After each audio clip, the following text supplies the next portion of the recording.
Chet elda to'ydan keyin yoshlar tark etibin bir oy sayohat o'yin asal oyi boshlanar.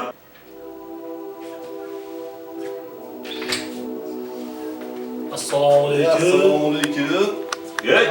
Kelinglar. Assalomu alaykum. Olimjon, yaxshimi? Sog'ingiz yaxshimi? Charchamasdan. Tishimizdan qilgan, bo'lyaptimi? Sog'ingiz yaxshimi? Tishmiylar hammasi? Qanchadan qaraysiz?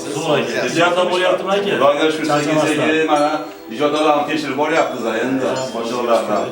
Nima yangilar olamda? Ya, xudo xolasa endi aka. Sizni ko'rgani kelyapmiz aka, o'zi aslida ko'rib qolib aka. Rahmat, sog' bo'linglar. Ustoz bilan Sog' bo'linglar. Shogirdingiz ham yaxshimi? Yuribdimi? Qaysi shogirdim? Obbosxon. Obbosxon gapirmaylar. Shunaqa ham bir pishiq, shunaqa ham bir xasis, shunaqa ham bir temir tirnoqli inson bo'ladimi? Nahotki bir oy bo'ldi, bir ustozim borib yo'qlamaydi bu inson. Shunaqa ham bir turq sog' inson bo'ladimi bu inson? Nazbek, assalomu alaykum. Obbosxon, mana rozi gapiruvdik. Suyimsiz, Olimjon, suyimsiz, Obbosxon, bormisiz? Bu yo'g'onda ishmisiz? O'zim qalay? Sog'ligingiz yaxshimi? Ko'rinmaydi bu. Shep, Yep. xizmatga ketyapman, duo qo'ying. Men sizlarga boya nima deganim Olimjon?